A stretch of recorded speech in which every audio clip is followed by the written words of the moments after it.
السلام علیکم ورحمۃ اللہ وبرکاتہ۔ محترم بزرگوں، عزیز ساتھیوں، آج کل خاص طور سے جو علماء کی توہین ہوتی ہے، جو ذلت و رسوائی ہوتی ہے، یہ بہت ہی افسوس کی بات ہے۔ آئے دن علماء حضرات کو، حفاظ کرام کو حقارت کی نظر سے دیکھا جاتا ہے، توہین کی نظر سے دیکھا جاتا ہے، ذلت و رسوائی کا سامنا کرنا پڑتا ہے۔ 8 سال پڑھنے کے باوجود کم تنخواہ پر گزر اور بسر کرنا پڑتا ہے۔ یہ بہت ہی افسوس کی بات ہے۔ آج ہماری مسجدیں کروڑوں کی بنائی جاتی ہیں، کروڑوں روپے خرچ ہوتے ہیں، لیکن ائمہ کرام کا، حفاظ کرام کا، مؤذنین کا کم تنخواہ پر گزر و بسر کرنا پڑتا ہے۔ کیا قصور ہے علماء کرام کا؟ کیا 10 سال، 11 سال، 12 سال مدرسے میں لگا یہ قصور؟ میرے محترم بزرگ دوستو، یہ قوم کے رہبر و رہنما ہے، اس کی عزت ہم سب کی عزت ہے، اور اس کی ذلت پوری قوم کی ذلت ہے۔ آج ایسے علماء ہیں، اچھی صلاحیت مند، منبر و محراب کو چھوڑ کر، مساجد و مدارس کو چھوڑ کر دوسرے کاموں میں لگ گئے۔ یہ بہت ہی شرم کی بات ہے، افسوس کی بات ہے۔ اگر یہ کہا جائے کسی ڈاکٹر کو کہ کلینک چھوڑ کر تم جوتا کا دکان کرو، مچھلی بیچنے لگ جاؤ، کیا یہ ڈاکٹر کو شعبہ دے گا؟ بالکل نہیں۔ ایک وکیل جو پورے قانون کی پڑھائی پڑھ کر عدالت کے اندر جاتا ہے، انصاف کی بات کرتا ہے، وہی وکیل اگر عدالت کو چھوڑ کر کسی دوسرے کاموں میں لگ جائے، عوام کیا کہے گی؟ کتنا بڑا بیوقوف آدمی ہے، اس کو تو عدالت میں ہونی چاہیے، دوسرا کام میں کیسے لگ رہا ہے؟ طرح کی باتیں آئیں گی۔ اس سے بھی کئی گنا افسوس کی بات یہ ہے، اگر علماء مجبوراً منبر و محراب کو چھوڑ کر، مدارس و مساجد کو چھوڑ کر کسی دوسرے کام میں لگ جاتے ہیں، یہ سب سے بڑے افسوس کی بات ہے۔ اس سے زیادہ افسوس ہے ہی نہیں۔ اس لیے میرے محترم دوستوں، علماء کی قدر کرنا سیکھو، طلباء کی قدر کرنا سیکھو۔ یہی وہ طالب علم ہے کہ علم طلب کرنا اگر چین بھی جانا پڑے تم کو، ہمارے آقا علیہ الصلوۃ والسلام نے فرمایا کہ اگر علم سیکھنے کے لیے تم کو چین کا بھی سفر کرنا پڑے تو یہ تمہارے لیے پھر بھی سستا۔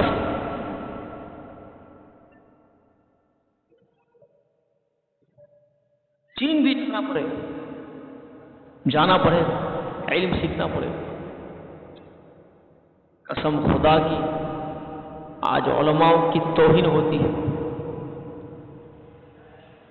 علماء در در بھٹک رہے ہیں۔ خاص طور سے ہمارے بہار کے علماء، بنگال کے علماء۔ اس لیے میں علماء حضرات سے گزارش کرتا ہوں کہ آپ نے علم تو سیکھا ہے،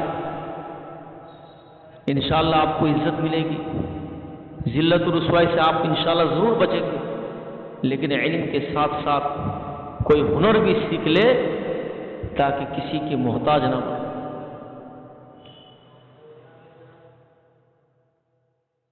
اس لیے میرے محترم بزرگ اور دوستو، خاص تو علماء حضرات سے میری گزارش ہے کہ آپ صبر کر لو، صبر کے دامن کو تھام لو، انشاءاللہ دنیا بھی چمک جائیں گے اور آخرت بھی چمک جائیں گے۔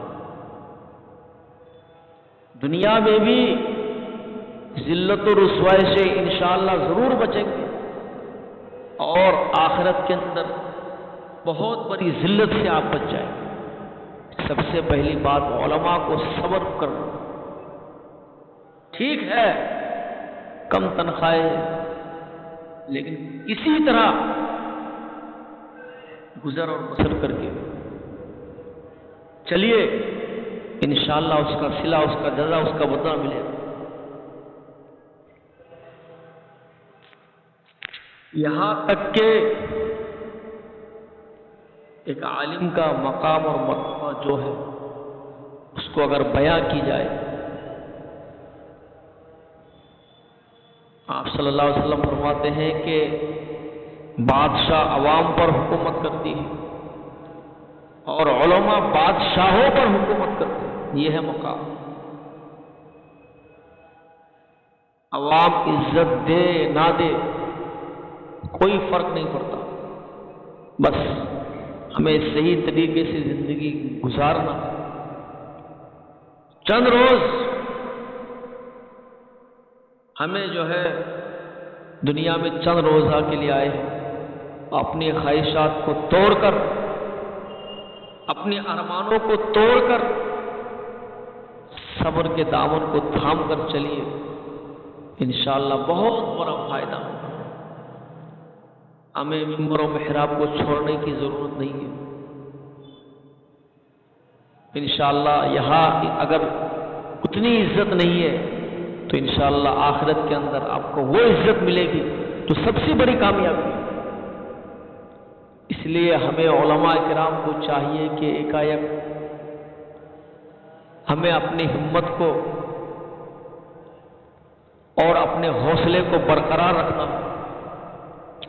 مایوس نہیں ہونا، اس لیے کہ مایوسی کفر ہے، سبھی جانتے ہیں۔ آج ایسے بھی علماء کرام کی خبریں آ رہی ہیں کہ بیچارے نے ٹرین میں جا کے اپنا جو ہے خودکشی کر لیا۔ میرے محترم بزرگ اور دوستو، ہمیں جتنا مل رہا ہے انشاءاللہ اتنا پر صبر کریں گے، دوسرا کچھ راستہ اپنائیں گے، کوئی ہنر سیکھ لیں گے تو انشاءاللہ اچھی زندگی چلے گی، کسی کا محتاج نہیں بنے گی۔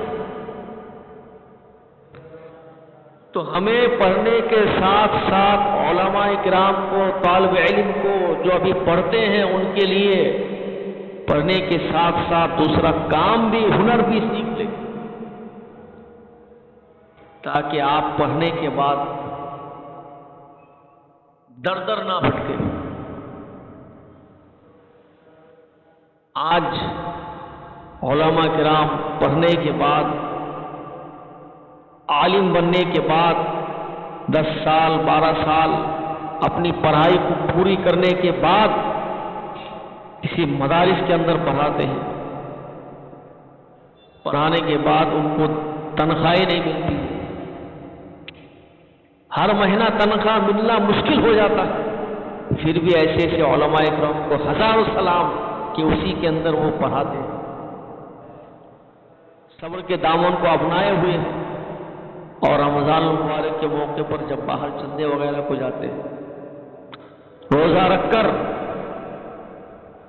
کبھی یہاں کبھی یہ شہر میں کبھی اس شہر میں، نہ جانے سفر کیسی کیسی سفر کر رہے ہیں، کتنی پریشانی اٹھاتے ہیں۔ میرے محترم بزرگ تو یہی عوام ان کو صحیح سے عزت نہیں دیتی، حقارت کی نظر سے دیکھتی ہے۔ تو میرے محترم بزرگ دوستوں، خاص طور سے علماء کی قدر بہت ضروری ہے، ان کا مقام کو پہچانیے، ان کے رتبے کو پہچانیے، ان کے جو اخلاق ہیں ان کو پہچانیے۔ مولانا اشرف علی تھانوی رحمۃ اللہ علیہ فرماتے ہیں کتاب کے اندر، اگر یہ ایک عالم دین ہے جس کے اندر علم ہے، اللہ نے علم کی دولت سے نوازا ہے، اگر ایسے بندہ خدا نہ خواستہ اس سے کوئی غلطی ہو جائے، چوک ہو جائے،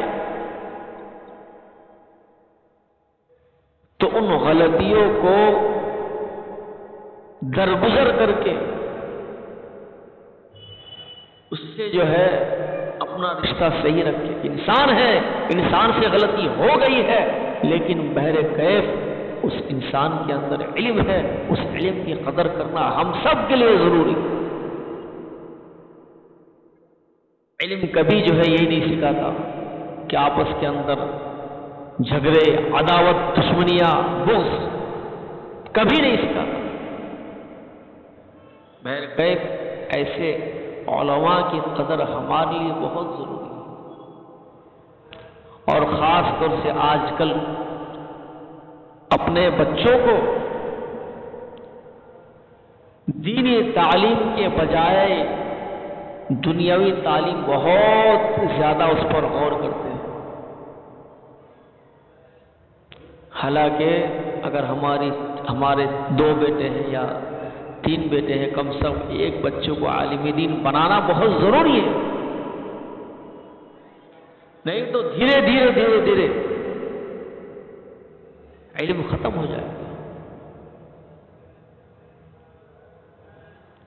اس لیے خاص طور سے اپنے بچوں کو عالم دین بنائیے، حافظ قرآن بنائیے، تب سمجھیں گے کہ ایک حافظ قرآن کا مقام اور مرتبہ کیا ہے، ان کا رتبہ کیا ہے۔ ہم علم سے جتنا دور ہوتے ہیں اتنا ہی علماء سے ہم کرتے ہیں اور ان کو حقارت کی نظر سے دیکھتے ہیں۔ اس لیے خاص طور سے علماء کرام کو چاہیے کہ ہم صبر کریں، ممبر و محراب کو نہ چھوڑیں۔ انشاءاللہ اگر دنیا کے اندر اگر ہم تھوڑی بہت پریشانی اٹھاتے ہیں، آخرت اس لیے کہ دنیا تو جانی، کب کس کی موت کس لمحے میں آ جائے کوئی بول نہیں سکتا۔ ایسے جو ہے حادثات ہوتے ہیں، سننے کے بعد کلیجہ کانپ جاتا ہے، ایسے حادثات ہوتے ہیں۔ اللہ سب کی حفاظت فرمائے، اور پورے علماء کی خاص طور سے جو ہے اللہ جو ہے ان کی تمام پریشانیوں کو اللہ اس کے غیب سے جو ہے اللہ نصرت اور مدد فرمائے۔ اللہ ہمیں پوری امت کو جو ہے علماء کی قدر کرنے کی توفیق عطا فرمائے۔ آمین۔ وآخر دعوانا الحمدللہ رب العالمین۔